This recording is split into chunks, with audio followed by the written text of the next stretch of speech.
नमस्कार मॅडम, मी तुषार खरात बोलतो लय भारीमधून. तर काल मी तुमच्या विषयीचं एक बातमी टाकली होती, व्हिडिओ तयार केला होता आणि त्यानंतर लोकांचं म्हणणं आहे की हे सगळं खोटं आहे. तर तर तुम्ही यातल्या पीडित महिला आहात. तुम्हाला त्या माणसाचा म्हणजे जयकुमार गोरे जे आहेत त्यांच्याकडून त्रास झालेला आहे. तर मुळात त्यांनी तुम्हाला पाठवलेलं फोटो आणि ते प्रकरण काय आहे ते जरा सगळ्या प्रेक्षकांना, महाराष्ट्रातील जनतेला सगळ्यांना जरा सांगा. ओके. काय मी 2000 साधारण 11-12 पासून कला कौशल्य या विभागात काम करायचे. भारत सरकार आणि महाराष्ट्र शासनाच्या काहीतरी योजना असायच्या ज्या अगदी जे दुर्बल घटक आहेत समाजाचे, जी मुलं मुली आहेत ज्यांचं 18 वर्ष पूर्ण आहे, 18 ते 35 वयोगटातल्या मुलांना ट्रेनिंग देऊन त्यांना नोकरी देण्याचं हे काम असायचं. हे काम मी करत होते. या कामाच्या अनुषंगाने मी बऱ्याच ठिकाणी फिरले, बऱ्याच ठिकाणी मी कामं केलेली आहेत आणि यशस्वीरित्या माझी कामं झालेली आहेत.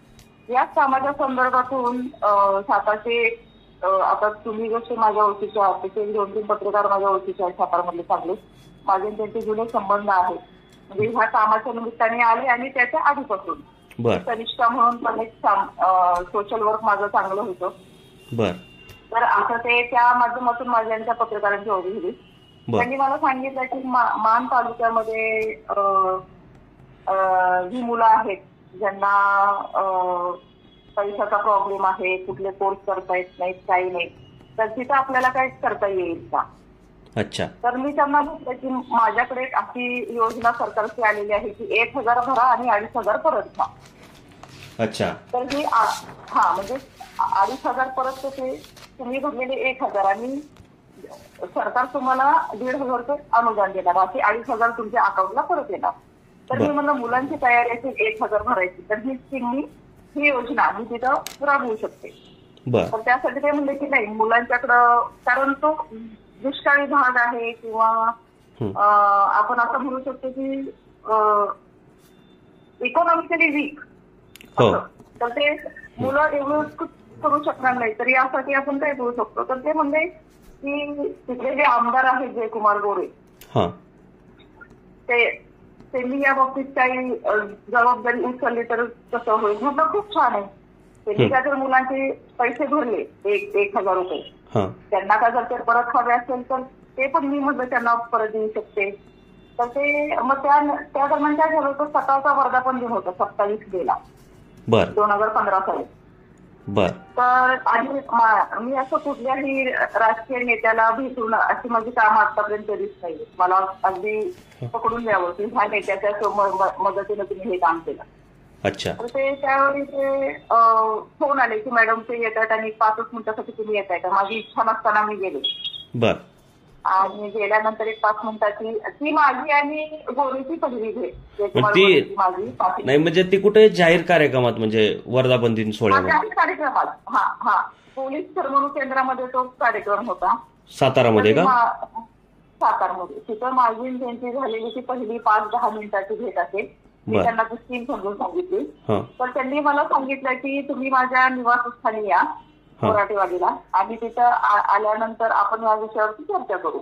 त्यानंतर मी साधारण 6 जून 2015 साली तिथं त्यांचा जनता दरबार लागलेला होता सकाळी. त्या ठिकाणी मी पोहोचले. साधारण 9-9:30 गेले मी तिथं. तिथे गेल्यानंतर बरीच लोक होती. म्हणजे बोराटवाडी तालुका मधला तो त्यांचा जो बंगला आहे त्या बंगल्यावर जनता दरबारमध्ये. जनता दरबार त्यांचा तिथे लागलेला होता. मला थोडंसं थांबायला सांगितलं कारण मी लेट गेले होते, त्यामुळे मी थोडेसे थांबले. त्यानंतर मला त्यांनी वेळ दिला. मी त्यांना ती स्कीम सगळी समजून सांगितली की म्हटलं अकाउंट काढायचं आहे मुलांचे 0 बॅलन्सला. तुमचे जे काही पैसे आहेत ते म्हटलं तुम्हाला परत काढून द्यायची जबाबदारी माझी आहे. तिथपर्यंत बोलणं झाल्यानंतर ते म्हणले की नाही, मुलांचे पैसे मी भरणार नाही आणि तुमचं दुसरं काय काम असेल तर मला सांगा. आणि दुसरं माझं काय काम असणार आहे, काहीच नाही ना नक्की. त्यामुळे मी ते म्हटलं ठीक आहे, हरकत नाही. आणि त्यानंतर मग तो विषय तिथंच असला की आता पैसे भरणार नाहीत म्हणल्यानंतर मग काय करायचं. बरोबर. आणि त्यानंतर पुन्हा त्यांचा जो पी आहे अभिजित काळे, हा, त्यांनी मला फोन केला. किती दिवसानंतर साधारण? साधारण एक महिन्यानंतर 2 महिन्यानंतर अभिजित काळेचा फोन आला की ते स्कीमचं काय झालं तुमचं. तर मी म्हणलं नाही, साहेबांनी पैसे भरायला नकार दिलेला आहे आणि त्यामुळे म्हणले हे स्कीमचं होऊ शकत नाही. तर ते मला म्हणले की ठीक आहे, मी साहेबांशी बोलतो आणि तुम्हाला फोन करतो. आणि अशा पद्धतीने मग ते कम्युनिकेशन त्यांच्याकडून सुरू होत गेलं. मग गोरेचा फोन आला मला, जयकुमार गोरेचा फोन आला की ते काही मी करणार नाही, असं नाही तसं नाही, तुम्ही व्हॉट्सअप वापरत नाही का. माझे त्यावेळी 2 नंबर होते. हा एक जुना नंबर माझा खूप वर्षापूर्वीचा आहे, एक 15 वर्ष झाले असेल हा नंबर मी वापरते. 15 नाही जास्त झाले. आणि अजून एक नंबर होता जो फक्त कॉलिंगसाठी मी वापरायचे. तर मी त्यांना म्हटलं नाही, म्हटलं मी व्हॉट्सअप वापरत नाही आणि मला म्हटलं डायरेक्ट कॉल करून ते 2 मिनिटं बोलणं बरं पडतं. आणि त्यानंतर पुन्हा मग असं सारखं तुम्ही व्हॉट्सअप वापरत नाही का, तुम्ही व्हॉट्सअप चालू करा, हे करा ते करा. त्यानंतर मग म्हणजे फोनवरच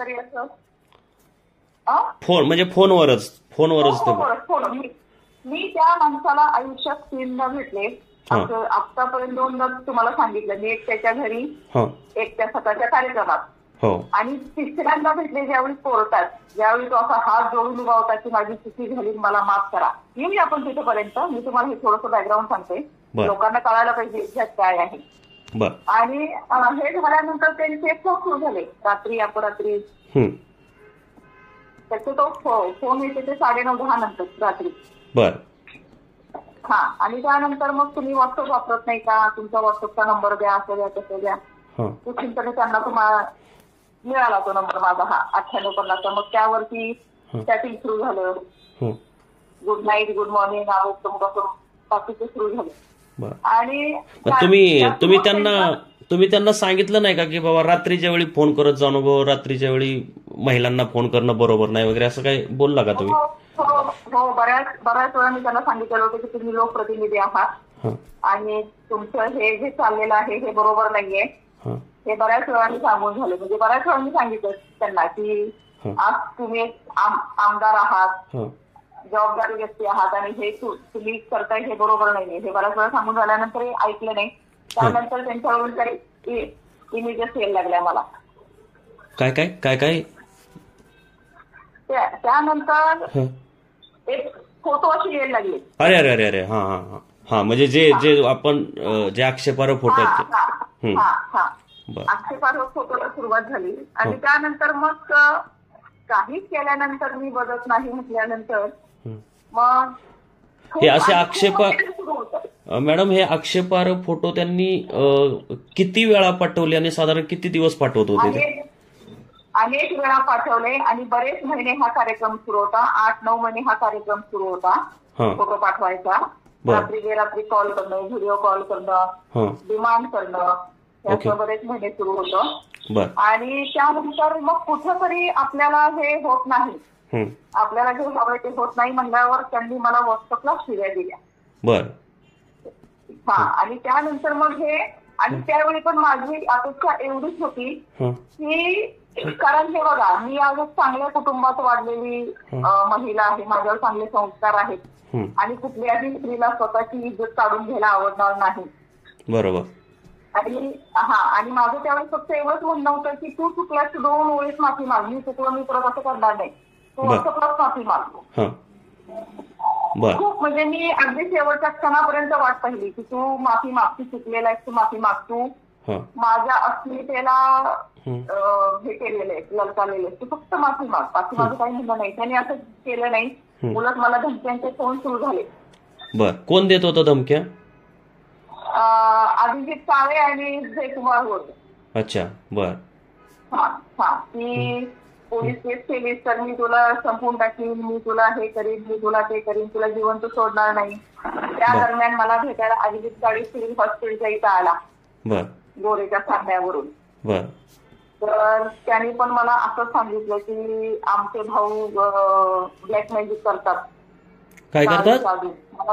ब्लॅक मॅजिक, काळी जादू काहीतरी असते, मला माहित नव्हते, आजपर्यंत मला कळलं नाही काय आहे ते.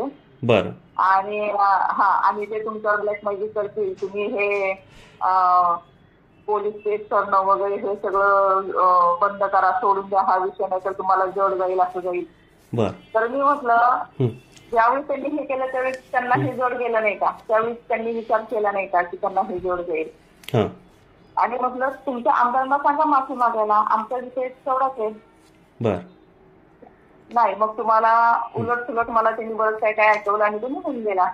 निघून गेल्यानंतरही मी 8-10 दिवस 15 दिवस वाट पाहिली. त्या दरम्यान शेखर गोरेची ऑफर आली मला. बघा मी काय बोलते ते मी काय का, शेखर गोरेची ऑफर आली की शेखर गोरेच्या कानावरती गेलं की त्याच्या भावाच्या विरोधात माझ्याकडे पुरावे आहेत आणि त्यांनी मला असे इमेजेस पाठवलेले आहेत. तर शेखर गोरेंनी मला भेटायला बोलवलं. सयाजी हॉटेल पुणे येतं. माझी आणि शेखर गोरेची मिटिंग झाली. माझे एक कलिग होते जे त्यावेळी माझ्यासोबत काम करायचे आणि शेखर गोरेचे एक समर्थक, अशी एक भेट झाली. आणि त्यावेळी शेखर गोरेचं म्हणणं काय होतं की मी तुम्हाला सगळा सपोर्ट करतो आणि तुम्ही ही केस लढा आणि तुम्हाला सगळा सपोर्ट देतो. सपोर्ट देतो म्हणजे तुम्ही काय देणार, असं मी त्यांना विचारलं, काय देणार, माझी गेलेली इज्जत तुम्ही परत देऊ शकता का. बरोबर आहे ना. बरोबर. नाही म्हणजे थोडक्यात की शेखर गोरे म्हणत होते की जयकुमार गोरेंच्या विरोधात तुम्ही म्हणजे मैदानात उतरा किंवा त्याच्यावर हे करा म्हणजे. अच्छा, म्हणजे त्यावेळी ते दोघे म्हणजे एकमेकांच्या विरोधात होते, सख्खे भाऊ असले तरी विरोधक होते. आणि त्यानंतर मी तिथं भेटले सयाजी हॉटेलला पुणेला आणि मी पुन्हा घरी आले. त्यानंतर मी विचार केला की ह्या सगळ्यांच्या नादी लागलं तर आपलीच माकड करणार हे लोक. त्यामुळं आपल्या पद्धतीने आपण ही केस लढावी. त्यांना आपल्याला त्रास दिलेला आहे, आपल्याला मानसिक त्रास झाला, आपल्या कुटुंबाला मानसिक त्रास झालाय. माझ्या आईला मला अतिशय घाणेरड्या अर्वाच्य भाषेतून शिव्या आल्याचं व्हॉट्सअपला. त्यामुळं अतिशय अगदी करार करून मनाचा दृढ निश्चय करून मी पोलीस स्टेशनची पायरी चढली आणि 27 नोव्हेंबर 2016 जयकुमार गोरे विरोधात गुन्हा नोंदवला. मला शिव्या आल्या त्या 14 ऑगस्टला, 14 ऑगस्ट 2016. आणि मी गुन्हा केव्हा नोंदवला, नोव्हेंबरमध्ये. म्हणजे मी पेशन्स तिथे ठेवले होते, मी किती मागे लागले होते. त्याच्या आधी पण मी तिथे पेशन्स ठेवले होते, मला त्रास होत होता. ह्याच्यापेक्षा मी आधी काय करायला हवं होतं. अगदी विरोधक ओरडतात हे खोट आहे. त्यांना मला प्रश्न विचारायचा की ह्यात माझी स्थिती काय आहे. आणि जयकुमारने हे केलेलं नसेल तर त्यानं उघड येऊन सांगावं की हे मी केलेलंच नाहीये. मग तू 10 दिवस आतमध्ये का राहिलास, तुझा जामीन अर्ज हायकोर्टाने का फेटाळला, या दोन प्रश्नांची उत्तरं मला जयकुमारने द्यावी. नाही, केसच जरा तिथून सविस्तर सांगा ना. म्हणजे 27 नोव्हेंबर 2016 तुम्ही कुठल्या पोलीस स्टेशनमध्ये केस केली. सातारा पोलीस स्टेशनला शहर शाखेत जाऊन मी त्याच्यावरती गुन्हा नोंदवला. आणि गुन्हा नोंदवल्यानंतर मग तो फरारी झाला. फरारी झाल्यानंतर अटकपूर्व जामिनासाठी प्रयत्न केले पण तो मिळाला नाही. मग हायकोर्टाने अटकपूर्व जामीन कुठे सातारमध्ये त्यांना मिळाला नाही म्हणजे जयकुमार गोरेंना ना. नाही मिळाला. बर. आणि मग त्यानंतर ते हायकोर्टात त्यांनी हे केलं. हायकोर्टात त्यांनी ऍप्लिकेशन करण्यासाठी तो जामीन अर्ज फेटाळला आणि 10 दिवस त्यांना पोलीस कस्टडी मिळाली आणि त्यानंतर त्यांना जामीन मिळाला पोलीस स्टेशनला हजर झाल्यानंतर. बर. अच्छा, तो जामीन कसा काय मिळाला त्यानंतर. नाही, त्यानंतर त्यांनी रिक्शा झालं ना, ते पोलीस स्टेशनला हजर झाले. पोलिसांनी 10 दिवसाची कस्टडी मागून घेतली, तपास पूर्ण झाला. असं काय त्यांना तो मिळाला जामीन. अच्छा, बर. बर, मग आता त्यानंतर अशा प्रकारची ही बॅकग्राऊंड आहे. त्यानंतर माझा जो पिरियड होता 2-3 वर्षांचा, साधारण 19 ऑक्टोबर 2019ला ह्या केसचा निकाल लागला. निकाल लावून घेतला ह्यांनी. त्यावेळी पण माझ्यावरती प्रेशर आणलं.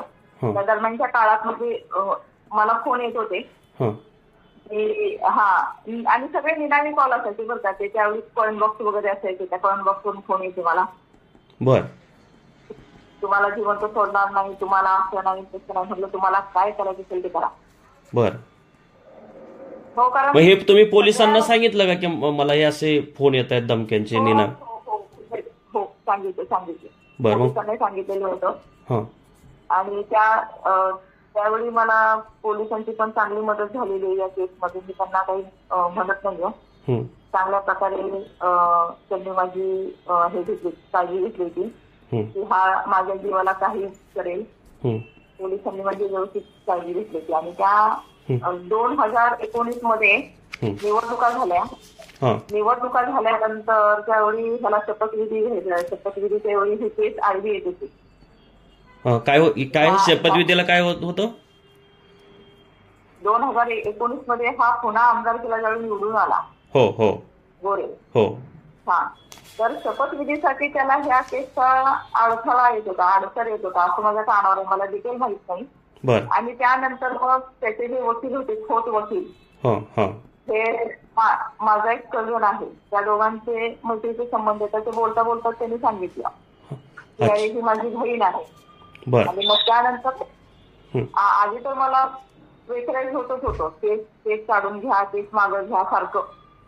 आणि त्यानंतर मग माझा भाऊ म्हटला की सोडून दे हा विषय, नको आपल्याला हे आता झालं तेवढं खूप झालं. आणि सगळ्यात महत्वाचं मला आणि सगळ्यात महत्वाचं की गोरेने सुद्धा कोर्टात हात जोडून माझी माफी मागितली. मला ते घेऊन दिलं. आजही तो कागद माझ्याकडे आहे त्याच्या सहीचा, की भविष्यात मी तुम्हाला कधीही त्रास देणार नाही, माझ्याकडून तुम्हाला कसल्याच प्रकारचा त्रास होणार नाही, हे त्यांनी मला लिहून दिलं कोर्टात. आणि त्यानंतर त्याची मागणी घेतली. त्याची निर्दोष मुक्तता झालेली नाही. मला आता ह्याच मुद्द्यावर बोलायचं होतं की अनेक जण, आणि दुर्दैवाने काही म्हणजे मला असं काल हा व्हिडिओ मी टाकल्यानंतर दुर्दैवाने काही पत्रकार बांधवच म्हणजे गॉसिपिंग करायला लागले होते सातारमधले की ते निर्दोष सुटलेले आहेत. तर ते निर्दोष सुटलेत की म्हणजे काय प्रकरण मिटवलं गेलेलं आहे ते जरा सांगा. नाही, ही त्यांनी माझ्यावरती प्रेशर आणलं माझ्यावरती. आणि दुसरी गोष्ट, कोर्टात त्यांनी अक्षरशः हात जोडून माफी मागितली माझी. ही माझी त्याची तिसरी आणि शेवटची भेट. त्यानंतर मी त्याला आजपर्यंत कधी भेटले. त्यामुळं अख्ख्या आयुष्याच्या प्रवासात मी त्याला 3दा भेटले. एक सकाळचा कार्यक्रम, एक त्याच्या निवासस्थानी आणि एक कोर्टात. ही केस मी सोडून द्यावी, तडजोड करावी म्हणून माझ्यावरती प्रचंड प्रेशर होतं, भयंकर प्रेशर होतं माझ्यावरती. नंतर माझा भाऊ पण मला म्हटला की सोडून दे म्हटले. आणि नंतर मी पण विचार केला की ठीक आहे, झाली तेवढी शिक्षा खूप झाली, समोरचा माणूस हा जोडून आपली माफी मागते. म्हणजे म्हणजे 10 दिवस जेलमध्ये गेलेले होते, त्यांची त्यावेळी वृत्तपत्रांमध्ये बदनामी झाली होती, त्याच्यामुळे तुम्ही तसा विचार केला का की बाबा आता ठीक आहे, त्याला झाली शिक्षा ही पुरेशी आहे? त्याला शिक्षा झालेली पुरेशी आहे. आणि मी तिथे मागणी घेतली. निर्दोष मुक्तता नाही, निर्दोष मुक्तता मग त्यानं काहीच केलेलं नव्हतं, तर मग हायकोर्टाने जामीन अर्ज का फेटाळला. 10 दिवस पोलीस स्टेशन मध्ये का राहावं लागले, जेलमध्ये का राहावं लागलं 10 महिने, 10 दिवस. आणि अशा प्रकारे ते संपलं. त्यानंतर आजपर्यंत मी तुम्हाला सांगते, अक्षरशः म्हणजे आपण अज्ञातवासात गेला कसं लाईफ जगतो, कोणाशी संपर्क ठेवायचा नाही, सोशलाइज व्हायचं नाही, अशी मी लाईफ जगते. म्हणजे मला अगदी कोणीही माझ्या मित्रमैत्रिणींनी किंवा माझे घरचे आहेत त्यांनी पण सांगावं की मी हा कार्यक्रम अटेंड केलाय, मी तो कार्यक्रम अटेंड केलाय. अज्ञातवासात असल्यासारखं मी लाईफ जगते. ह्यांनी माझी इतकी प्रचंड बदनामी केली, माझे फोटो व्हायरल केले जयवडी मान तालुक्यात ह्यांनी, आणि ह्याचा अभिजित काळे, ह्या दोघांनी ते कार्यकर्ते भयंकर. म्हणजे मला एक प्रश्न विचारायचा आहे की त्या कार्यकर्त्यांना, तुमच्या घरी तुमच्या आया बहिणी नाहीयेत, त्यांच्यावर अशी वेळ आली तर तुम्ही असंच करणार नाही, तर त्यांच्या मागे खंबीरपणे उभे राहणार. त्यावेळी माझ्या पाठीशी कुणी नव्हतं बरं का, मी एकटीने लढलेली तिथे. बरोबर. आणि आताही मला कुणाचाही आजार काही नको, माझी व्यक्ती समज. नाही, आम्ही पत्रकार म्हणून मी तुमच्यासोबत 100% खंबीरपणे असेल. त्यावेळी आमची लय भारीची अवस्थाच म्हणजे आम्हीच फार बाल्यावस्थेत होतो, त्यामुळे म्हणजे तुम्हाला ताकद देण्यात व्यक्तिगत मी म्हणा किंवा आमच्या लय भारीची तेवढी ताकद नव्हती, नाहीतर त्याच वेळी मी तुमच्या पाठीशी उभं राहिलो असतो. हो बरोबर. आणि धैवडीला म्हणा किंवा औंध माझं आजोळ आहे या माझ्या देवीचा, बर. तिथून मला असं सारखं वरचेवर कानावर येत असतं माझ्या बाबतीत काय काय उठवलं जातं किंवा काय काय व्हायरल होते माझ्या बाबतीत की मला पुण्याला एक फ्लॅट दिला, मला मुंबईला एक फ्लॅट दिला, आणखी मला असं काय काय केलं, आम्ही दोघं फिरत होतो, आम्ही दोघं दुबईला गेलो. मला तुम्हाला एक प्रश्न विचारायचा की पासपोर्ट असेल तरच आपल्याला परदेशात जाता येतं ना? म्हणजे माझं नॉलेज कमी आहे कदाचित. नाही, पासपोर्ट त्याला व्हिसा लागतो. मी स्वतः 3 देश फिरलेलो आहे. ते बाहेर फॉरेनला जाण्याची लागतो ना आपल्याला बाहेर जात असेल तर आपल्याला पासपोर्ट लागतो. बरोबर. माझ्याकडे अजूनही नाहीये पासपोर्ट, माझा नाहीये. मग मी कशी दुबईला गेली असेल ह्याच्या बरोबर? आहे ना, म्हणजे मुद्द्याचा प्रश्न आहे हा की आपण गेलेल्या बाबतीत काय बोलतो, काय बरवतो आणि हा म्हणतो मी फ्लॅट दिले, हे दिले, दाखवून द्यावे त्याला फ्लॅट त्याने घेऊन दिलेले मला तिकीट मागे घ्यायसाठी, कॉम्प्रोमाइज करायसाठी. काही नाही, काहीही गरज नाही ह्याच्या पुढे कसल्याही मदतीची किंवा ह्याचा फेवर घ्यायची. बरोबर. अजिबात आवश्यकता नाही. बरोबर. आणि आता हा जो वाद पुन्हा सुरू झालाय 2016 केस नोंदवल्यापासून आजपर्यंत आम्ही त्या माणसाचं नाव सुद्धा घरात घेत नाही. आमचे दिवस खराब जातील. मला 9 जानेवारीला ते पत्र तयार झाले. ते पत्र मला साधारण 23-24 जानेवारीला आलं. 9 जानेवारीला म्हणजे आत्ताच आहे, आता 2 महिन्यापूर्वीच. आता 9 जानेवारी 2025 असं त्या पत्रावर तारीख आहे. आणि पत्र मला मिळालं साधारण काहीतरी 23 जानेवारी 2025 ला मला ते पत्र मिळालं. 23 आणि 24 मी बाहेर गावी होते, सातारमध्ये नव्हते. घरी आल्यावर मी ते पत्र माझ्या आईने मला दाखवले की असं काहीतरी पत्र आले. खोडलं नव्हतं. तर ते पत्र खोडून मी वाचलं तर मला इतका आश्चर्याचा धक्का बसला. म्हणजे की मी का जर हे पत्र वाचते, मला अक्षरशः वाईट वाटलं की आज लोकांनाही कळायला हवंय किंवा जे कोणी हे, आणि मी 100% सांगते की ह्या पत्रात सुद्धा त्याचाच हात असणार आहे की मला फक्त बदनाम करणे, मला त्रास देणे. काय म्हणजे पत्र मला काही काय ऐकायला येतं. पत्र काय ते मी तुम्हाला सांगते की ह्या नालायक माणसाला मंत्री कसं केलं, आणखी बरंच काय काय त्यामध्ये आहे. तो 10 दिवस तुरुंगात होता, जामीन अर्ज फेटाळला वगैरे वगैरे असं. आणि 26 जानेवारी 2025 रोजी मी जिल्हाधिकारी कार्यालयासमोर उपोषणाला बसणारे असं ते पत्र आहे. तर ते पत्र आल्यानंतर मला आणि त्यामध्ये 2-5 ठिकाणी ऍड्रेस केले ते पत्र. म्हणजे एसपी ऑफिस आहे, कलेक्टर आहे, त्यानंतर राज्यपाल, आणखी सीएम ऑफिस असं, आणि मी स्वतः असं 5 ठिकाणी ते पत्र व्हायरल झाल्यानंतर आता काय करायचं म्हणल्यानंतर म्हणजे ते पत्र म्हणजे जयकुमार गोरेंच्या विरोधातलं पत्र आहे, परंतु ते तुमच्या म्हणजे नावाने ते तुमच्याकडे झाले आणि म्हणजे ते तुम्ही लिहिलेलं नव्हतं असं तुम्हाला म्हणायचंय का? नाही, काय संबंध आहे. बर. इतक्या वर्षात मी त्या माणसासाठी, त्या माणसाचं काय म्हणतात त्याला,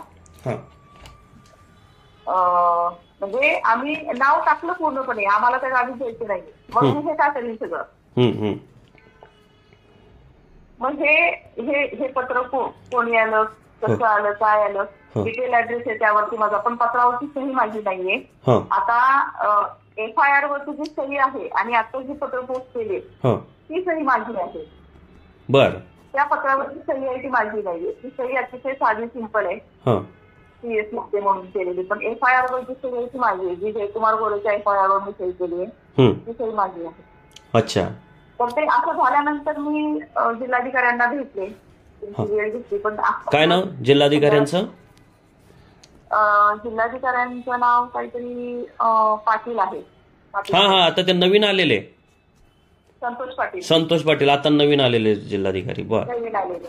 तर मी त्यांना भेटले, मी त्यांना सांगितलं म्हणजे हे पत्र मी केलेलं नाही आणि पत्र असं फिरतंय म्हटलं सगळीकडे, तर मी काय करावं. ते मला म्हटले की हे तुम्ही, त्यांना म्हटलं मीच पत्र लिहिले आणि मी उपोषणाला बसणार. त्यांना वस्तुस्थिती मी समजावून सांगितली की म्हटलं साहेब पत्र मी केलेलं नाही, पण माझ्या पत्त्यावरती असं आलेलं आहे आणि ह्या माणसावरती मी 2016 साली गुन्हा नोंदवलेला होता. ह्यांनी मला अतिशय त्रास दिलेला होता, मानसिक त्रास ज्याला आपण म्हणतो.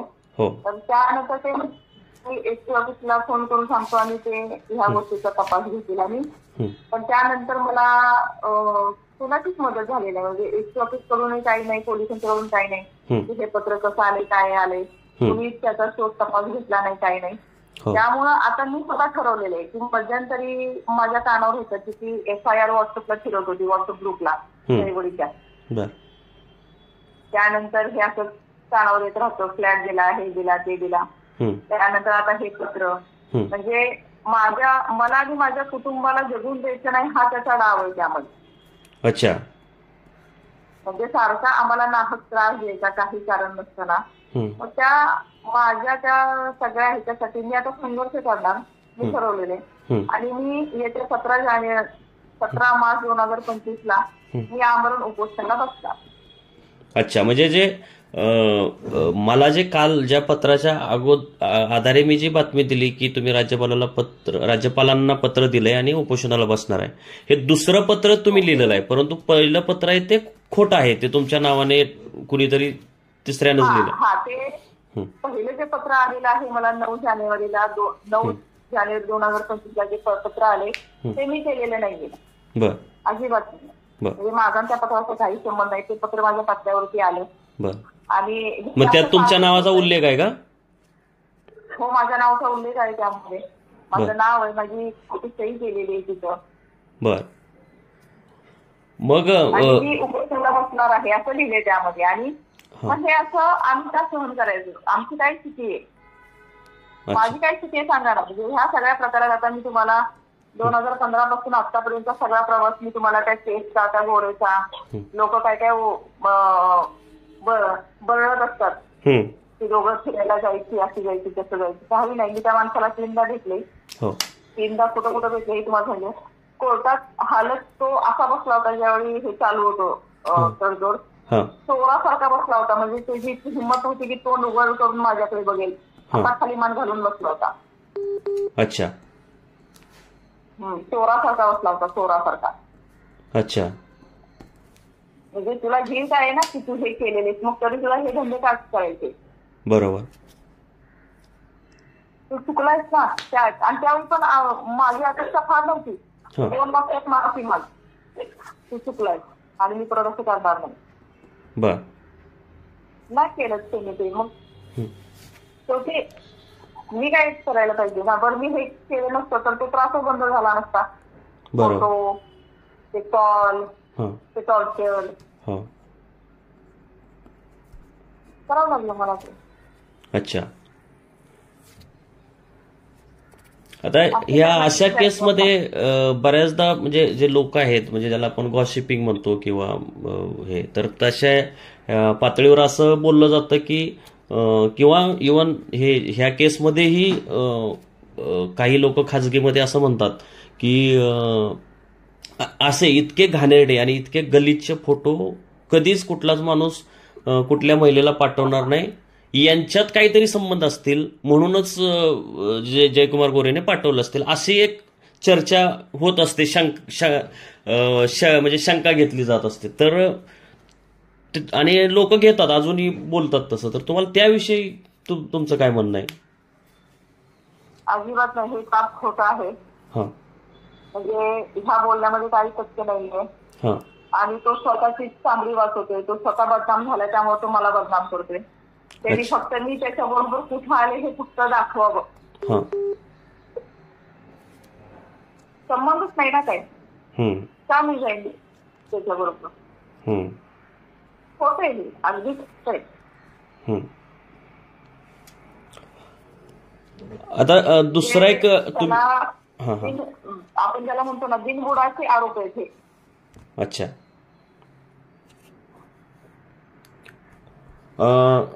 तुम्ही जे राज्यपालांना जे पत्र लिहिलंय आता, तर त्याच्यामध्ये तुम्ही एक उल्लेख केलाय की जयकुमार गोरेंनी तुमच्यावर खंडणीची पोलीस स्टेशनला केस टाकली होती. तर पोलिसांनी, म्हणजे ते काय प्रकरण आहे आणि पोलिसांनी त्याची चौकशी केली का, आणि त्यातलं तथ्य काय? म्हणजे तुम्ही खरंच त्यांच्याकडनं खंडणी मागितली आणि पैशासाठीच हे केलंय की काय? म्हणजे असंही लोक म्हणतायत. कसं आहे माहितीये का की मी त्याच्यावरती विनयभंगाची ही जी केस केली होती 2016 मध्ये. ह्यामध्ये 2 पॉइंट आहेत. एक तर पहिली केस मी माघारी घ्यावी म्हणून त्यांनी माझ्यावर खंडणीची केस नोंदवली, तक्रार केली दैवडी पोलीस स्टेशनला. दुसरी गोष्ट, संबंधित महिला कोण आहे हे लोकांना कळावं आणि खंडणीची केस केली की त्यामध्ये माझं नाव येईल आणि ते लोकांना कळेल कोण आहे, म्हणून त्याने ही केली. पण त्या केसचं पुढं काय झालं मला आजपर्यंत माहित नाही. म्हणजे त्याचा निकाल लागला का किंवा पोलिसांनी माझ्याकडून तिथं लिहून घेतलं होतं की तपाससाठी आम्ही फोन करू त्यावेळी तुम्हाला यावं लागेल. पण त्यानंतर आजपर्यंत मला कुणाचा फोनही आला नाही आणि त्या केसचं पुढं काय झालं हे मलाही माहित नाही. म्हणजे काय झालं असेल ते दैवडी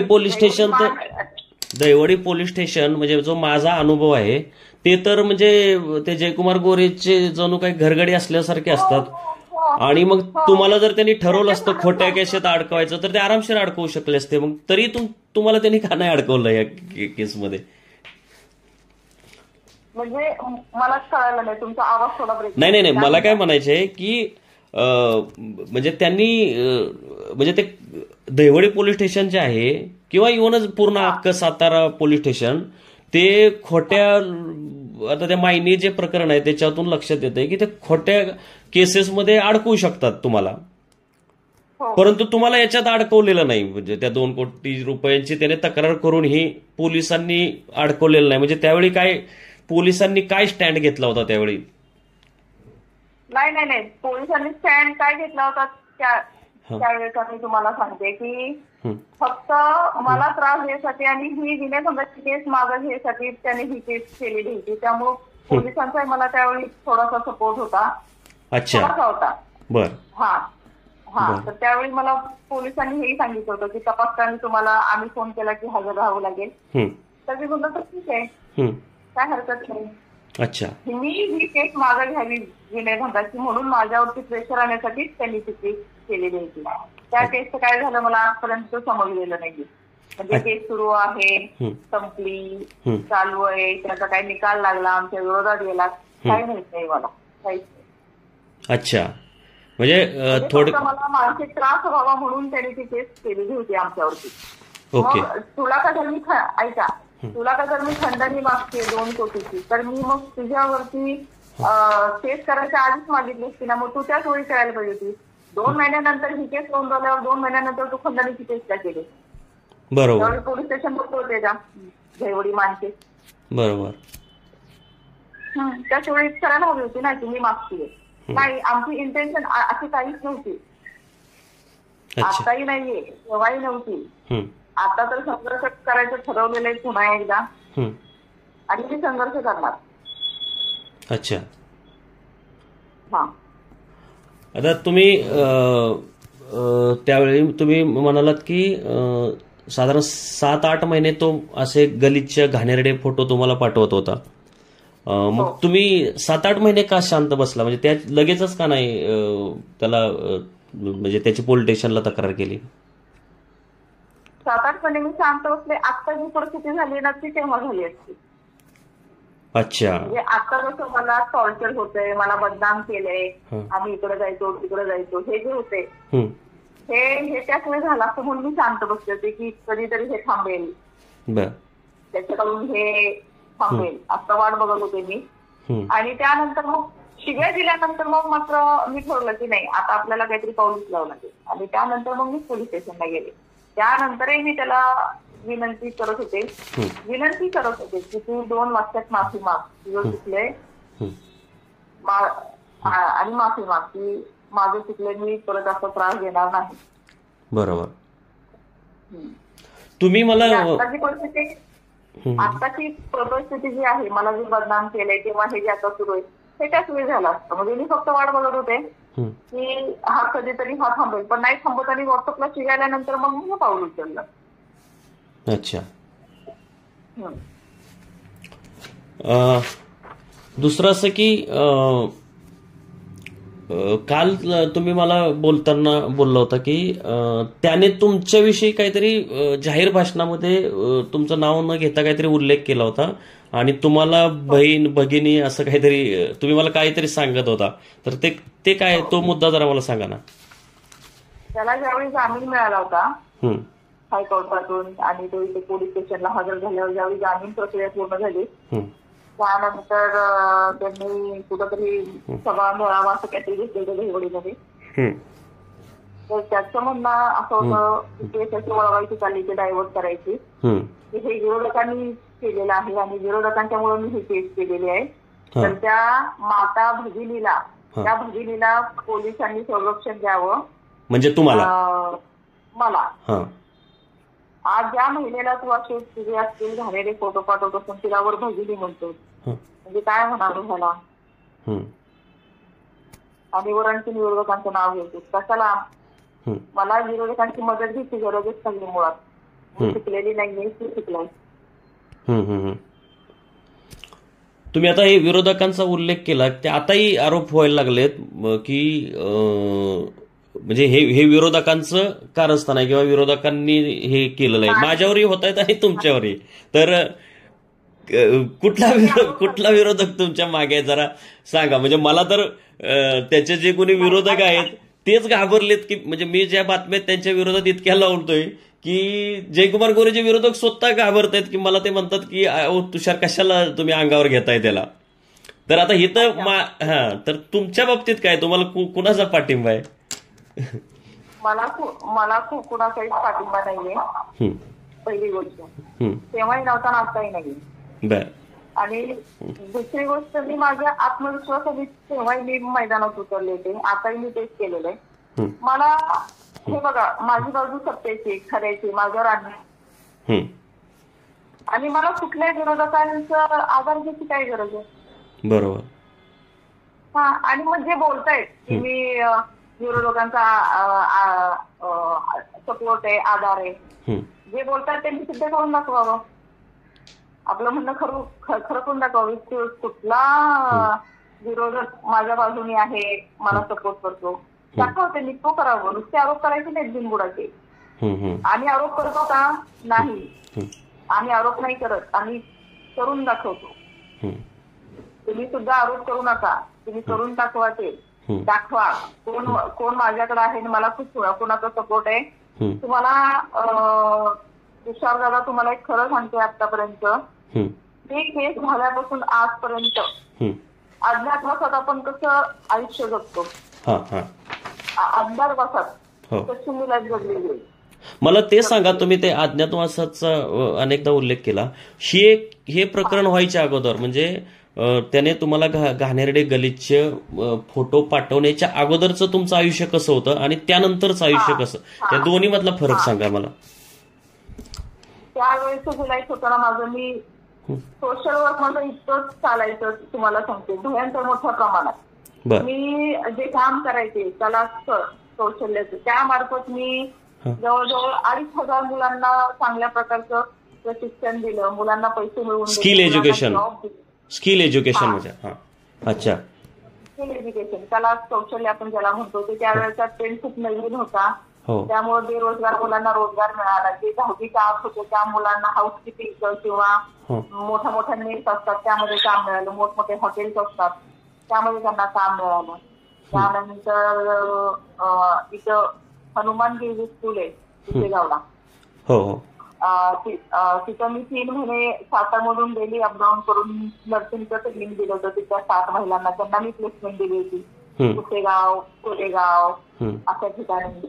ते एक माझं सोशल वर्क होतं. मी तनिष्का म्हणून चांगल्या प्रकारचं काम केलेलं होतं. 2-3 मुद्दे माझे त्यावेळी खूप गाजलेले होते जे मी प्रकाशात आणले होते.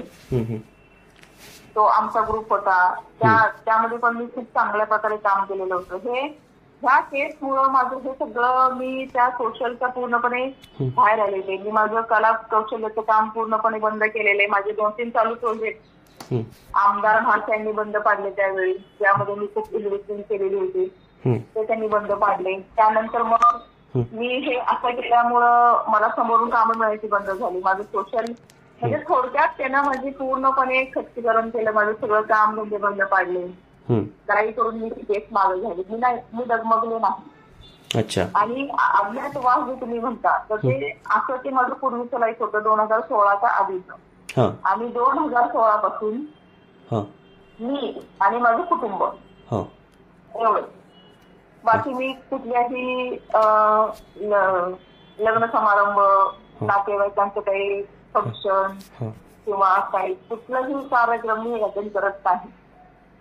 अच्छा, म्हणजे कशामुळे म्हणजे हे बदनामी झाल्यामुळे? हो. पण हे अशा केसेसमध्ये संबंधित महिलेचं म्हणजे तुमचं नाव हे गोपनीय राहायला पाहिजे होतं, म्हणजे तुमच्या नातलगांपर्यंत सुद्धा हे प्रकरण म्हणजे त्यांना माहीतच असायला नाही पाहिजे होतं. मग ते कसं काय माहीत झालं? ते कुणी माहीत केलं? ते माझं नाव माहिती होण्यासाठी गोरेनी माझ्यावरती 2 कोटी खंडणीची केस टाकली, त्यामुळे माझं नाव पेपरला आलं. अच्छा. त्याचा हेतू तो होता की काही करून ह्या महिलेचं नाव लोकांना कळायला पाहिजे. इतका तर तो नीच आणि नालायक वृत्तीचा माणूस होतो. स्वतः केलेलं चुकांवर पांघरून घालण्यासाठी त्याने हे केलेलं अतिशय मानवी ह्याला काळीमा फासणारं कृत्य आहे हे. आपली चुकी झाकायसाठी केलेले हे. तेव्हापासून आजपर्यंत मी कुठल्याही प्रकारचं सोशल, अगदी कुणी मला सांगावं की तू इथे दिसली म्हणून नाही, मी स्वतःला असं एका चौकटीत बंद करून घेतलेलं, मी कुठेही नसते. नाही, म्हणजे ते 2 कोटी रुपयाची खंडणीची केस म्हणजे खोटी केस आहे, आता ते आपल्या लक्षात येते. आणि त्याची पेपरला बातमी छापून आणली होती तुमच्या नावासहित, असं झालं होतं का? हो, नावासहित बातमी आली होती पेपरला. अरे अरे अरे. अच्छा, बर.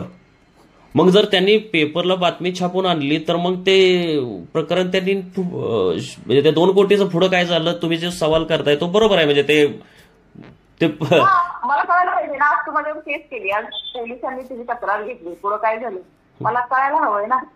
काय नाही, मला त्याचं काहीच कळालंय. मी तुम्हाला ते सांगते की केस चालू आहे पण ते मला काहीच माहित नाही त्याबद्दल. मग आता मला सांगा की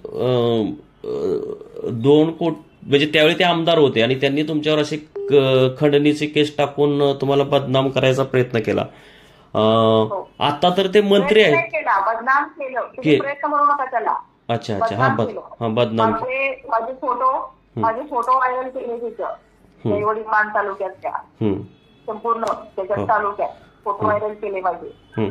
आणि आत्ताही माझ्या बाबतीत काय काय बोललं जातं हे सगळं माझ्यापर्यंत पोहोचतं. पण मी काय करते की नाही करायचं आपल्याला काही.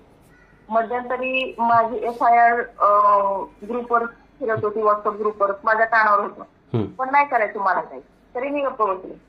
त्यानंतर आता हे पत्र, आम्ही दुबईला गेलो, ते दोघं एकत्र फिरत होते, सगळं काही कानावर आहे माझ्या, पण नाही करायचं मला. पण आता हे पत्र आल्यापासून मात्र मग मी पुन्हा जागी झालेले आहे की असं गप्प बसून चालणार नाही.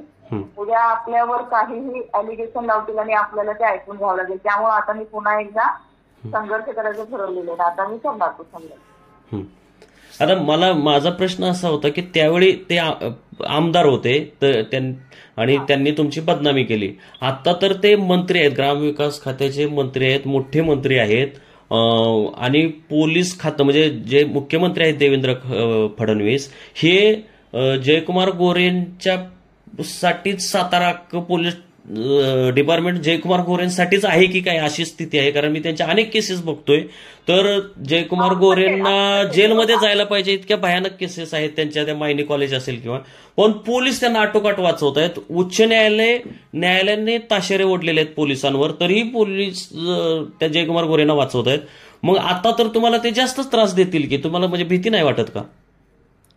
नाही, मला नाही भीती वाटत. आणि मी काय घाबरायची, माझी काय चुकी आहे? मी काय केलं सांगा ना. आतापर्यंत सगळं झालेलं मी तुम्हाला सांगलं. ह्यामध्ये तुम्हाला माझी चुकी काय वाटते की मॅडम तुम्ही हे शिकलात म्हणून असं झालं? नाही, काय मी काहीही केलेलं नाहीये. आणि दुसरी गोष्ट तुम्ही म्हणता ते बरोबर आहे. मला कलेक्टर साहेबांनी सांगितलं होतं, जिल्हाधिकारी साहेबांनी, ज्यावेळी मी त्यांना भेटायला गेले 29 जानेवारीला, म्हणजे आता 2 महिन्यापूर्वी. आता जे मला पहिलं पत्र आलं ते पत्र घेऊन मी ज्यावेळी त्यांच्याकडे गेले त्यावेळी मला त्यांनी सांगितलं की मी SP साहेबांशी बोलतो आणि ते तुमच्याशी संपर्क करून ह्या पत्राच्या बाबतीत योग्य ती दखल घेतील. तुम्हाला सांगते 2 महिने झालेले कोणी माझ्याकडे आलेले नाही ते दुसऱ्याला काय झाले. अच्छा. उलट माझ्या घरी जे पोलीस आले होते माझा जबाब घ्यायला त्या पत्रासाठी, तर त्यामध्ये आलेले एक महिला पोलीस, मला नाव नाही माहिती, तर ते उलट मला म्हणतात की मॅडम तुम्ही हे असं करू नका, तुम्हाला त्रास होईल. अच्छा, म्हणजे पोलिसांना सुद्धा माहित आहे की बाबा ह्याच्यात जयकुमार गोरेंच्या विरोधात कोणी केलं तर त्रास होतो त्या माणसाला. हा, म्हणजे ते आलेल्या कोण होता मला नाव नाही माहिती, तर त्या पण मला सांगत होत्या की मॅडम तुम्हाला त्रास होईल, तुम्ही नका असं तुम्ही हे करू नका. त्याच्यावर मी ठरवलं होतं की आता मी हे पुन्हा एकदा संघर्ष करायचा, त्याशिवाय जतन पण नाही. म्हणजे आतापर्यंत मी खूप कानामागे टाकले. तुम्हाला सांगते, हे दोघं फिरत होते, हे दुबईला जाऊन आले, फ्लॅट दिले, आणखीन काय व्हॉट्सअपला ते काय फिरते. मी गप्प होते, नाही करायचं आपल्याला. पत्र आल्यानंतर मात्र मग ठरलं की अरे नाही, आपण असंच राहिलो तर उद्या आपल्याला इथे जगून देणार नाही. बरोबर. त्यामुळे मी आता ठरवले. आता शेवटचे एक 2-3 प्रश्न फक्त विचारतो. तर आता मला सांगा की तुम्ही शिवाजी महाराजांच्या सरसेनापतींच्या घरातले आहात, ज्या सरसेनापतींनी आपल्या स्वराज्यासाठी रक्त सांडलं. तर आणि या म्हणजे त्या घराण्यातल्या तुम्ही आहात, तर तुमच्यासाठी मराठा समाज असेल, आता मराठा समाजाची प्रचंड मोठी चळवळ आहे, तर मराठा समाज असेल किंवा संभाजी भिडेंसारखी जे संभाजी महाराजांचं नाव घेऊन, शिवाजी महाराजांचं नाव घेऊन ते चळवळ करतात, तशा सारखे काय त्यांच्यासारख्यांची काय चळवळ असेल किंवा अगदी महिला संघटना आहेत, तर अशांनी तुम्हाला सपोर्ट केला का याच्यामध्ये? ते कुणी पाठीशी उभे राहिले का तुमच्या? कधी आता का त्यावेळी म्हणा, आत्ता म्हणा, म्हणजे ज्यावेळी तुम्हाला गरज होती की बाबा म्हणलं ह्या लोकांनी, म्हणजे मराठा समाज असेल, 18 पगड जातीचे लोक असतील. नाही, कोणी नाही. म्हणजे त्यावेळी 2016 साली पण कोणी माझ्या पाठीशी नव्हतं. माझ्या पाठीशी फक्त माझी आई, जिचा माझ्यावरती पूर्ण विश्वास होता की मी काही केलेलं नाही. तिचा एक सपोर्ट मला भयंकर होता. आताही मला तिला सपोर्ट तेवढाच आहे जेवढा त्या 10 वर्षापूर्वी होता, 9 वर्षापूर्वी होता. की तू तेव्हाही चुकलेली नव्हतीस आणि तू आताही चुकली नाही, पण आता तू गप्प बसली तर आपल्याला जगून देणार नाही, तुला जगून देणार नाही, तेव्हा तू पुन्हा एकदा संघर्षाची तयारी कर, हे मला तिने सांगितलेलं आहे. अच्छा. ह्या महिला संघटना वगैरे असं महिला संघटना नाही, महिला संघटना नाही, मराठा चळवळ किंवा मराठे किंवा अगदी तुम्हाला सांगते इथं ज्या सातारची गादी आहे, कुणीही माझ्या मदतीला तेव्हाही नव्हतं, आताही नाही. अच्छा, बरं झालं तुम्ही उल्लेख केला की सातारामध्ये म्हणजे शिवाजी महाराजांचे वंशज आहेत, उदयनराजे आहेत किंवा आता शिवेंद्रराजे भोसले आहेत किंवा कोल्हापूरचे संभाजीराजे आहेत, रामराजे आहेत फलटणचे, तर असे कुणी तुमच्या पाठीशी उभे राहिले का? अच्छा, बर.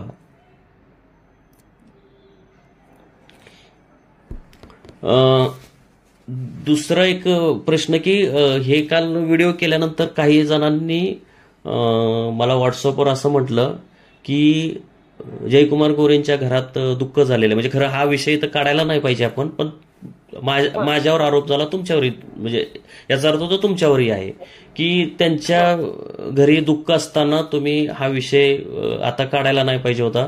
तर पत्रकार म्हणून मी किती नीच आहे, किंवा तुम्ही सुद्धा त्यांना असं म्हणून इनडायरेक्टली म्हणायचं होतं की तुम्ही किती नीच आहे, की ही वेळ आहे का?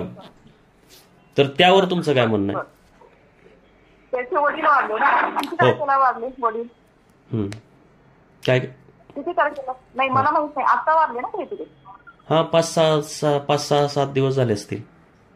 हा, मग मी पत्र किती तारखेला पोस्ट केले मी तुम्हाला सांगते. पत्र पोस्ट केलेत मी काहीतरी 20-21 तारखेला पत्र पोस्ट केली आहेत मी. अच्छा. हा, माझ्याकडे त्याची पोस्ट आहे.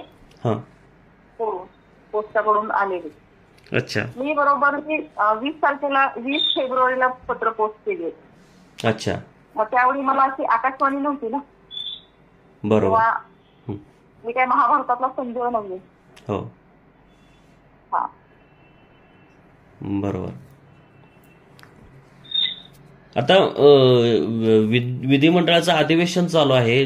जयकुमार गोरे हे त्या कायदे मंडळाचे सदस्य आहेत, मंत्री आहेत, आणि लोकांना, म्हणजे जे विधिमंडळ आहे तिथं लोकांना न्याय मिळवून द्यायचं ते एक चांगलं व्यासपीठ आहे.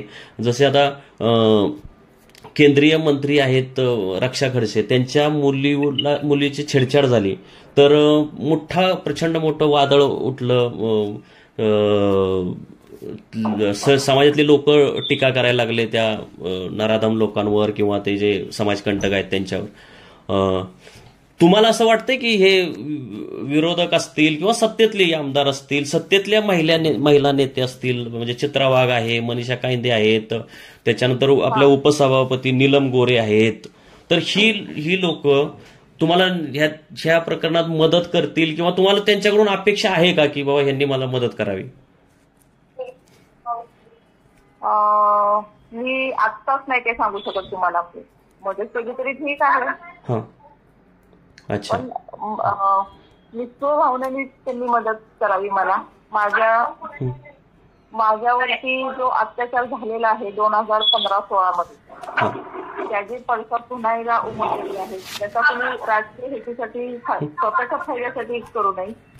मला खरोखर मदत करायची असेल तर त्यांचं स्वागत आहे, अन्यथा मी एकटी लढायला समर्थ आहे. तेव्हा पण मी एकटीच लढली होती. अच्छा, बर.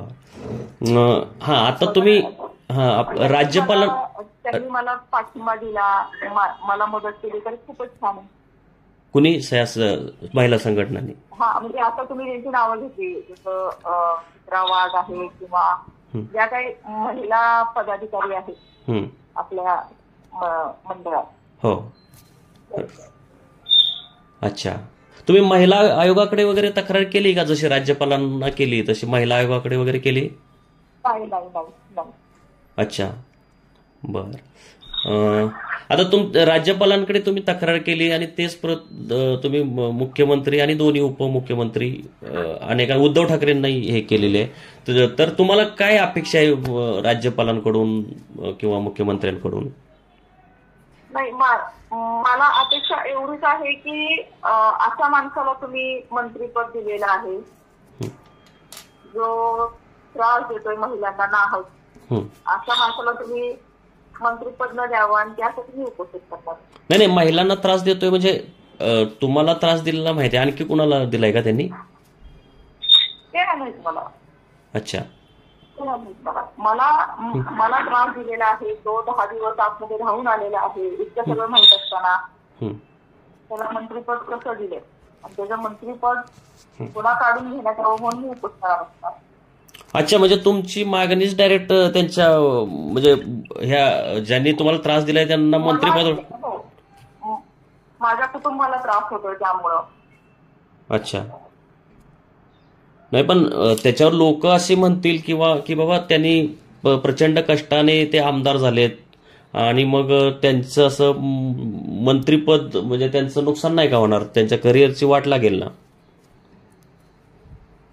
हा विचार त्यांनी आधीच करायला पाहिजे होता. ज्यावेळी मी त्यांना सांगत होते की तुम्ही हे असं काही करू नका, तुम्ही असे फोटो पाठवू नका, तुम्ही मेसेज करू नका, तुम्ही रात्री कॉल करू नका.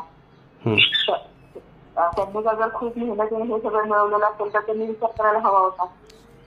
आज मला कसा त्रास होतो, माझ्या कुटुंबाला जो त्रास होतो, असा त्रास त्या त्रासाचा त्यांनी त्यावेळी विचार करायला हवा होता. आपलं काही चुकतंय, बरं समोरच्या व्यक्ती सांगतोय आपल्याला असं करू नका, तरी आपण पुन्हा तेच करतो. तुम्हाला एखादी गोष्ट करू नका म्हणल्यावर तुम्ही नाही करणार ना.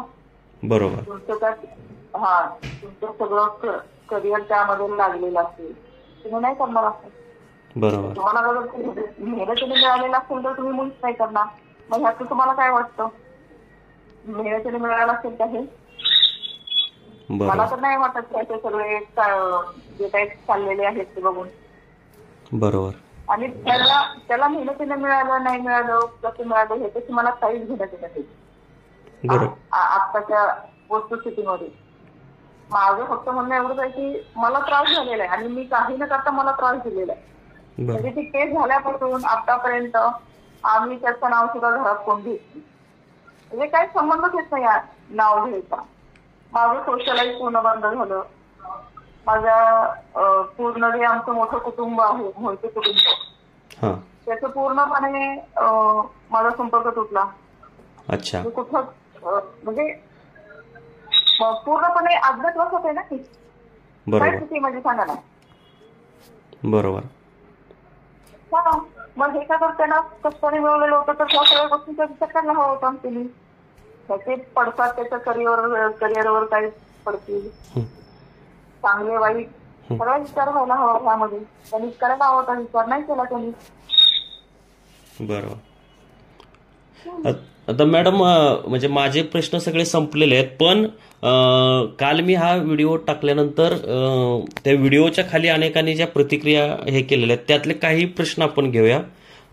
आता हा एक 28 मिनिटापूर्वी एक जणाने प्रश्न, सुजित गायकवाड म्हणून आहे, तो असं म्हणतोय की मंत्री महोदयांवर दबाव आणून पैसे उकळण्याचे कटकारस्थान ही महिला करते, म्हणजे तुमच्यावर त्यांनी असा आरोप केलाय. मला त्यांना सांगणं एकच आहे की आता ते मंत्री झाले, हे सारे आमदार होतेच तिथे. हो, त्यांच्याकडे सत्ता आता आली आणि मला पैसे उकळायचे असं काही नाहीये ना. सत्ता त्यांच्याकडे तेव्हा पण होती जेव्हा तेच केली होती तेव्हा. आणि त्या काय नाव त्यांचं, सुजित गायकवाड. हा, ते असं म्हणतात की तुम्ही जयकुमार गोरेंकडनं पैसे काढण्यासाठी असं करताय. हा, सुजित गायकवाडांना माझा एक प्रश्न आहे की उद्या त्यांच्या आया बहिणींच्यावर बायकोवर अशी वेळ तर ते काय करतील? तुझ्या मागे उभे असेल का तिला म्हणतील तू पैशासाठी हे करते म्हणून? बरोबर. हा, एखाद्या स्त्रीला त्रास झालेला आहे, ती कशाला जगते, तिला मदत करायची सोडून हे असले सगळे प्रश्न सुटतातच कसे या लोकांना? बिनबुडाचे आरोप सुटतातच कसे? आणि मला काहीच ह्या आरोपांचं मला काहीच हे होत नाही. म्हणजे त्यावेळी पण हे आरोप माझ्यावर झालेले होते, पण ते म्हणतात ना, ज्याचं जळतं त्याला कळतं. बरोबर. हा, मला ह्या आरोपांचा काहीच फरक पडत नाही. आणि पैसे हे मी खूप चांगल्या प्रकारे कमवते, अतिशय उत्तम परिस्थितीत मी राहते सध्या. अच्छा, काय आहे व्यवस्थित. हा, म्हणजे मला त्याच्या पैशाची गरज आहे म्हणून हे केलंय की आपल्या घाबरड्या माणसाची काय घ्यायची, काय घेणार तो? बरोबर. नको आम्हाला काय. आता पुढचा एक प्रश्न असा आहे की महेश जाधव नावाचा एक ग्रस्त आहे, तो असं म्हणतोय की जयकुमार गोरे असं करू शकत नाहीत. आणि अशा अनेकांचे प्रश्न आहेत अनेक जणांनी की बाबा जयकुमार गोरे असं करूच शकत नाहीत. मग काय करू शकतात ते? मग जयकुमार गोरेंना त्यांनी विचारावं की मंत्री साहेब किंवा आमदार साहेब, हे तुम्ही असं केलंय का? ही महिला जी ओरडतीये, हे तिनं केलेलं आहे, जी आता उपोषणाला बसतीये, हे खोटं आहे, हे गोरेंनी सांगावं. तुम्ही हे खोटं आहे म्हणून मी असं केलेलं नाहीये. पुढचा एक प्रश्न आहे की छत्रपतींचे सरसेनापती नावांचा उल्लेख टाळावा, कारण मन खिन्न वाटते, फार वाईट वाटते ऐकून. विनंती आहे फक्त एका महिलेचा असा उल्लेख करावा. म्हणजे सरसेनापतीराव हंबीरराव मोहितेंचा जो मी उल्लेख केला होता तो करू नये असं त्या लोकांचं काय, म्हणजे ह्या एका व्यक्तीचं म्हणणं आहे. याबद्दल मी काहीच बोलू शकत नाही, मी आता त्यांच्या कुटुंबातून आहे. बरोबर आहे. एक मिनिट. हा, हे बघा, हे अजून एक जण आहे कुंदन वजाळे. त्याचा तो मगाशी मी बोललो तसाच प्रश्न आहे की 100% विश्वास आहे जया भाऊ असं कोणतंही कृत्य करणार नाही, आम्हाला खात्री आहे माढा तालुक्यातील जनतेला. आणि हे मी पण अगदी खात्रीपूर्वक सांगते की त्याने हे सगळं केलेलं आहे. तो 10 दिवस आत राहून आलेला आहे, त्याचा हायकोर्टाने जामीन अर्ज फेटाळला होता. हे 100% असं झालेलं केलेलं आहे त्यांनी. त्यानंतर पुढचा प्रश्न आहे की जी माणसं हाताला लागत नाहीत त्यांना अशा प्रकारे बदनाम केलं जातं. बर, ज्यांना हवं असते बदनाम व्हायची ते अशा प्रकारे बदनाम होतात, आम्ही काहीच करत नाही. बरोबर आहे. म्हणजे ते जे फोटो पाठवले ते काय आम्ही, म्हणजे तुम्ही पाठवलेले नव्हते किंवा पत्रकार म्हणून मी पाठवलेले नव्हते, ते त्यांनीच पाठवलेले आहेत घाण्यात. एकच थांबा विचारला. कोर्टाचं स्टेटमेंट आहे बघा ह्या केसचा निकाल लागल्यानंतर, की माझा मोबाईल जप्त केलेला होता, ज्यामध्ये इमेजेस होत्या, आता फोटोंचा एक अल्बम तयार केला होता. जवळजवळ 300 का काहीतरी फोटो होते त्यामध्ये, 307 का 62 फोटो होते. बापरे. त्यानंतर आणि अजूनच काहीतरी असं जे होतं हा जे कोर्टाने ह्या केसचा निकाल लागल्यानंतर म्हणजे तडजोड झाल्यानंतर किंवा हा त्यांनी माझी माफी मागितली कोर्टात, माफीनामा लिहून दिला मला, भविष्यात तुम्हाला कुठल्या प्रकारचा त्रास देणार हा हे झाल्यानंतर ते कोर्टाने ऑर्डर केली होती की हे सगळं जाळून नष्ट करण्यात यावं. अच्छा मग ते कोर्ट काही चुकीचं देणार नाही ना असं हो की हे जाळून नष्ट करा म्हणून, आणि कोर्टासमोर जाळून नष्ट करायचं, मग अच्छा ते काय खोटं होतं का? हम्म. आम्ही केस मागे घेतली, मी केस मागे घेतली, म्हणजे मी काय पैशासाठी केस केली तेव्हा पण आणि आता पण पैसे हवेत असा त्यातनं अर्थ निघत नाही ना. बरोबर आम्हाला त्रास होतोय, त्रास झालेला आहे आम्हाला आणि अजूनही होतोय. आम्ही आता किती कानाडोळा करायचं सांगा ना. म्हणजे आता ते तुम्हाला आता सगळे विषय माहिती आहेत, व्हॉट्सअपला ते फिरत होतं, हो आणखी इकडं फिरलो तिकडं फिरलो, नाही होत आहे हे. मी त्या माणसाला 3दा भेटले फक्त कोर्टात, तर मी तुम्हाला मगाशी पण सांगितलं की चोरासारखा बसला होता असतात खाली मान घालून. मग तू नाही ना काय केलं होतं का माझ्या नजरेला नजर फिरवली, खाली मान घालून का बसला होता, बरोबर चोरासारखा बसला होता खाली मान घालून. बरोबर. आता पुढचा प्रश्न घेऊया आपण. हे सुनील ठाकूर आहेत, ते म्हणतात खाजगी आयुष्य व सार्वजनिक जीवन वेगळे ठेवणे आवश्यक, दोघांमधील वाद राजकीय वळण घेत आहे. असं काही नाही राजकीय वळण, हे राजकीय वळणाचं त्याला कळायला हवं होतं. माझं खाजगी आयुष्य मी अतिशय शांततेत घालवत होते, हे उद्योग करायची त्याला गरज नसते, हे चित्र व्हॉट्सअपला आहे किंवा असं काहीतरी प्रश्न आणि ह्यात मी काहीच करू शकत नाही. त्यांनी काळजी घ्यायला हवी होती की आपल्यामुळे त्या महिलेला आधीच त्रास झालेला आहे, आपण कोर्टात लिहून दिलेलं आहे की कोणा त्रास देणार नाही किंवा कोणा आमच्याकडून असं काही कृत्य होणार नाही. मग तरी तुम्ही हे सगळं होतं आणि तुम्ही गप्प बसता. तुम्हाला मी एक इन्सिडन्स सांगतो अगदी छोटासा आणि त्यानंतर आपण थांबूया. मंत्री झाल्यानंतर हे वेगवेगळ्या ठिकाणी बॅनर लागले होते, ग्रामविकास मंत्री झाल्यानंतर कुठल्या तरी ठिकाणी त्याचा बॅनर थोडासा फाटला. त्याचं कुठल्या जागेचं नाव घेत मला कुठे यात काढायची नाहीये. तो बॅनर फाटलेला तुला 10व्या मिनिटाला कळतो, तुझा बॅनर फाटला. मग धमक्यांचे शिऱ्यांचे फोन चालू होतात, तिकडं अमुक तमुक, दिवस सोडणार नाही, येऊन देणार नाही, हे करणार नाही, ते करणार नाही. तुझ्या गावात तुझ्या तालुक्यात तुझ्यावर केलेली FIR ती तुला कळू नये का? बरोबर. हा, मला ह्या प्रश्नाचं उत्तर हवं की तुझ्या तालुक्यात तुझ्यावर झालेली FIR व्हॉट्सअप ग्रुपला फिरते, म्हणजे किती बदनामी करायची माझी. बरोबर. किती बदनामी, आणि मग का मी सहन करायची सांगा. बरोबर. म्हणजे तुला एवढासा बॅनर फाटला, अगदी एवढासा इंचवर बॅनर फाटला, लगेच फोन सुरू होतात. आणि तुझ्या गावात काय चाललंय तुला माहित नसेल तर कसला मंत्री मग तू, कसला आमदार तू, कसला लोकप्रतिनिधी. बरोबर. आता हे पुढचे काही प्रश्न फक्त मी वाचतो, मला वाटतं उत्तर द्यायची तुम्ही गरज नाही, कारण ह्या सगळ्या ह्याच्यात उत्तर आलेले आहेत. फक्त लोकांना कळावे की अशा वृत्तीचे काही लोक असतात. हा प्रवीण बनकर, तो म्हणतोय खूप मोठी बदनामी करत आहेत पैशासाठी काय पण. आता तुम्ही ऑलरेडी उत्तर दिले, त्याच्यामुळे आता उत्तर द्यायची गरज नाही, फक्त मी वाचून दाखवतो लोकांना, वाचकांनाही प्रेक्षकांनाही कळेल. विजय वाघ म्हणून आहे, तो म्हणतोय की जयकुमार गोरे अतिशय चांगले कर्तृत्ववान नेते आहेत. आता ते म्हणजे टोला मारतोय का खरंच कर्तृत्ववान सांगतोय काय माहित नाही. त्यानंतर हा एक जण आहे अविराज मेहत्रे, तो म्हणतोय तुमची लायकी आहे का जयकुमार गोरेवर बोलायची. म्हणजे बहुधा तो मला बोललाय, बहुधा मला बोललेला असेल तर, किंवा हा तुम्ही ह्या व्हिडिओमध्ये बोललेलाच नाही, मीच बोलतोय. मला म्हणजे ते बरोबर आहे त्याचं म्हणणं, कारण जयकुमार गोरे यांची लायकी ज्या खालच्या पातळीवर जाण्याची आहे तेवढी लायकी आमची नाही, त्यामुळे त्यांचा प्रश्न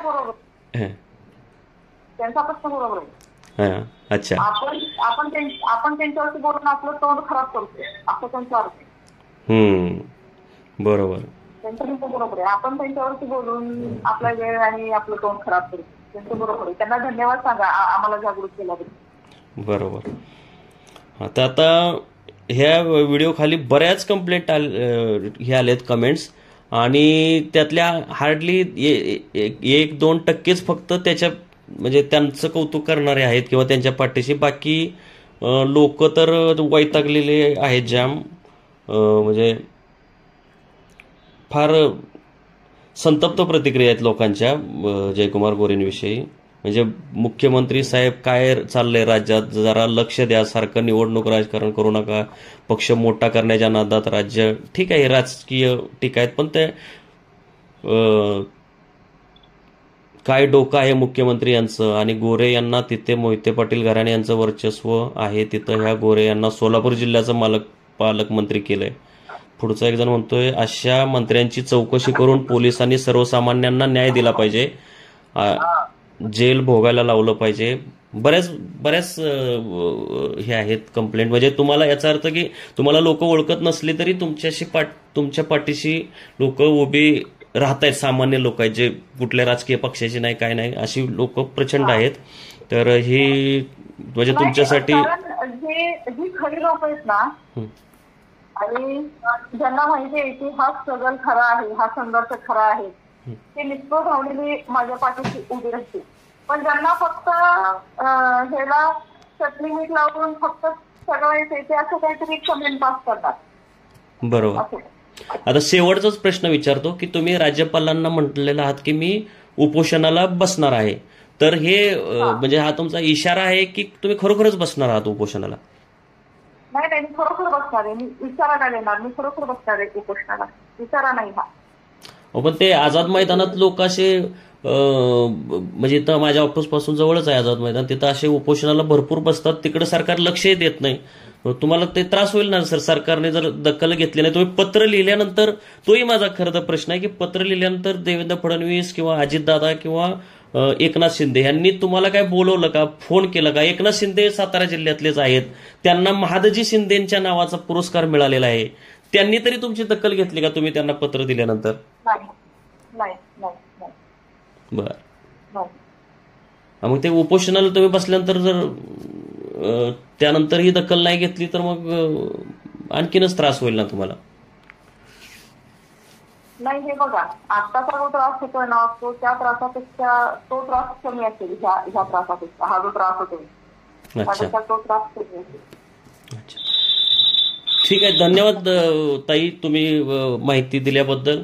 आणि तुमच्या पाठीशी कुणी उभं राहील न राहील मला माहित नाही, परंतु मी आणि आमची लय भारी जेवढं होता होईल तेवढा आम्ही तुम्हाला न्याय द्यायचा प्रयत्न करू, हा विषय लावून धरू.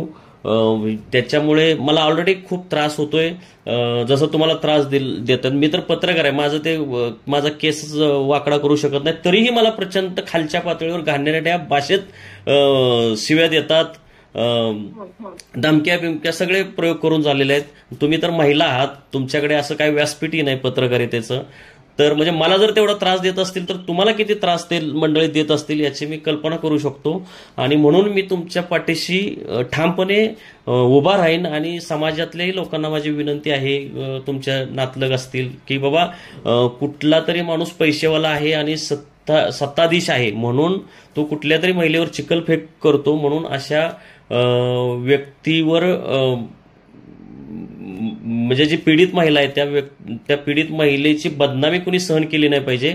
आणि मंत्री आहेत म्हणून त्यांच्यावर टीका करू नये असं अजिबात होता कामा नये. उलट मंत्र्यांवर तर जास्तच टीका केली पाहिजे, कारण घटनेने त्यांना लोकांच्या कल्याणासाठी ती जबाबदारी दिलेली आहे. आणि ते जर लोकांच्या विरोधात असं करत असतील तर त्याची त्यांना शिक्षा दिलीच गेली पाहिजे, हे माझं म्हणणं आहे. तुम्ही बोलल्याबद्दल धन्यवाद. थँक्यू.